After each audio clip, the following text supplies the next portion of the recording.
Hi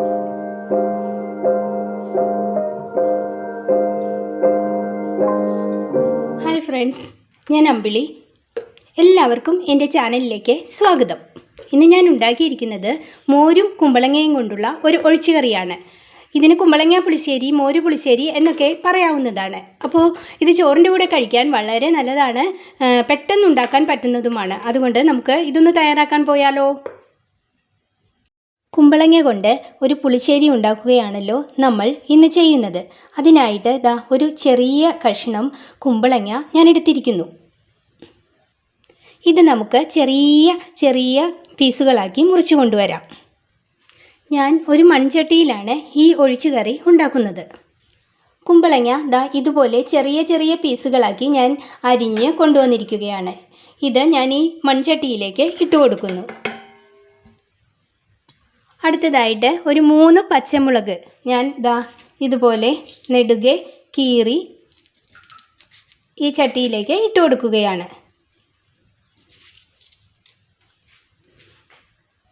കുറച്ച് കറിവേപ്പില കൂടി ചേർത്ത് കൊടുക്കുന്നു.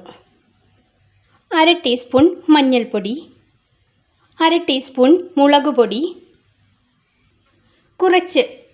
വളരെ കുറച്ച് മതി, ഇത്രയും മതി ഉലുവാപ്പൊടി, കറിക്ക് ആവശ്യമായ ഉപ്പ്. ഇത്രയും ഞാൻ ഈ മൺചട്ടിയിൽ ചേർത്ത് കൊടുക്കുന്നു. ഈ ഇൻഗ്രീഡിയൻസ് വേകുന്നതിനാവശ്യമായ വെള്ളവും കൂടി നമുക്ക് ചേർത്ത് കൊടുക്കാം. എല്ലാം കൂടി ഒന്ന് മിക്സ് ചെയ്യാം. ഇനി ഇത് നമുക്ക് സ്റ്റവിൽ വെച്ച് വേവിക്കാം. കുമ്പളങ്ങയും മറ്റും വെന്ത് വരുമ്പോഴേക്കും നമുക്ക് കറിക്ക് ആവശ്യമായ അരപ്പ് തയ്യാറാക്കാം. അതിനായിട്ട് ഞാൻ നാളികേരം ചിരകിയത് ഈ മിക്സിയുടെ ജാറിലേക്ക് ഇട്ട് കൊടുക്കുകയാണ്.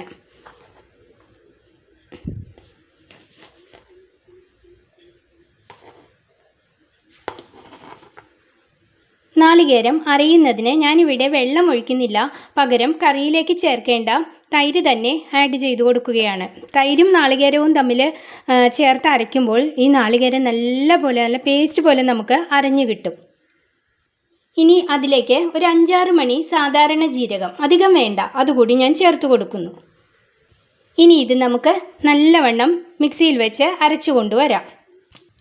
നാളികേരവും മോരും കൂടി നമ്മൾ മിക്സിയിൽ അരച്ചത് എങ്ങനെയായി എന്ന് നോക്കാം. ഇതുപോലെ നല്ല പേസ്റ്റ് പോലെ അരഞ്ഞു കിട്ടണം കേട്ടോ, എന്നാലാണ് പുളിശ്ശേരിക്ക് കൂടുതൽ സ്വാദ് ലഭിക്കുക. തേങ്ങ മോരിൻ്റെ കൂടെ അരയ്ക്കുമ്പോൾ നല്ലവണ്ണം അരഞ്ഞു കിട്ടും. നമുക്ക് സ്റ്റവിൽ വെച്ച് വേവിച്ചുകൊണ്ടിരിക്കുന്ന കുമ്പളങ്ങ എന്തായി എന്ന് നോക്കാം. നല്ലവണ്ണം തിളച്ചുകൊണ്ടിരിക്കുകയാണ്. ഇത് ഏകദേശം വെന്തിരിക്കുന്നു.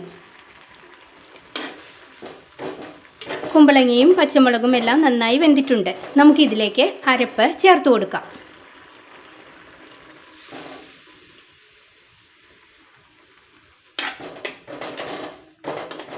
ചാറ് കുറച്ചുകൂടി വേണം, അതുകൊണ്ട് നമുക്ക് കുറച്ച് മോര് കൂടി ആ മിക്സിയുടെ ജാറിൽ അടിച്ച് ഇതിൽ ചേർത്ത് കൊടുക്കാം.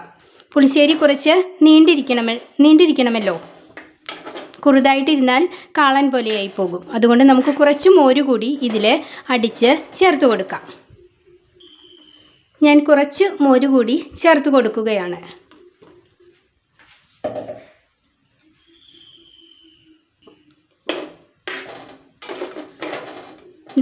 നമ്മുടെ പുളിശ്ശേരി റെഡിയായി വരുന്നുണ്ട്. നമ്മൾ ആദ്യം കുമ്പളങ്ങ അടുപ്പത്ത് വയ്ക്കുന്ന സമയത്ത് അതിൽ നമ്മൾ ഉപ്പ് ചേർത്തിരുന്നു. അതുകൊണ്ട് ഉപ്പ് ഒന്ന് നോക്കണം. ഉപ്പ് കുറവാണോ എന്ന് നോക്കിയിട്ട്, കുറവാണെങ്കിൽ നമുക്ക് ഉപ്പ് കുറച്ചുകൂടി ചേർക്കേണ്ടതായിട്ട് വരും. ഇവിടെ കറിക്ക് കുറച്ച് ഉപ്പ് കുറവാണ് കേട്ടോ, അപ്പോൾ ഞാൻ കുറച്ച് ഉപ്പ് കൂടി ഇതിലേക്ക് ചേർത്ത് കൊടുക്കുന്നുണ്ട്. ഇപ്പോൾ പാകമായിട്ടുണ്ടാകും.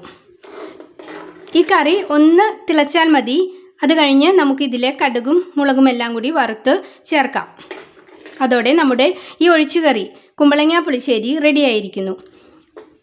ചോറിൻ്റെ കൂടെ കഴിക്കാൻ പെട്ടെന്നൊരു ചാറുകറിയൊന്നും ഇല്ലെങ്കിൽ വളരെ വേഗം നമുക്കുണ്ടാക്കാൻ പറ്റുന്ന ഒരു ഒഴിച്ചുകറിയാണ് ഈ പുളിശ്ശേരി. ഇതിലിപ്പോൾ കഷ്ണങ്ങൾ, കുമ്പളങ്ങ അതുപോലെയുള്ള കഷ്ണങ്ങളൊന്നും ചേർക്കാനില്ലെങ്കിൽ കഷ്ണങ്ങൾ ഇല്ലാതെ തന്നെ നമുക്ക് മോര് കൊണ്ട് ഇങ്ങനെ പുളിശ്ശേരി ഉണ്ടാക്കാവുന്നതാണ്. നമ്മുടെ പുളിശ്ശേരി റെഡി ആയിരിക്കുന്നു. ഇനി നമുക്ക് കടുക് താളിച്ചത് ചേർത്ത് കൊടുക്കാം. കടുകും ചുവന്നുള്ളി ചെറുതായിട്ട് അരിഞ്ഞതും വറ്റൽമുളകും കറിവേപ്പിലയും നമ്മളിതാ വെളിച്ചെണ്ണയിൽ ചൂടാക്കി വറുത്തെടുത്തിരിക്കുകയാണ്. ഇതാണ് ഇനി നമ്മുടെ മോര് പുളിശ്ശേരിയിലേക്ക് നമ്മൾ ചേർത്ത് കൊടുക്കാൻ പോകുന്നത്.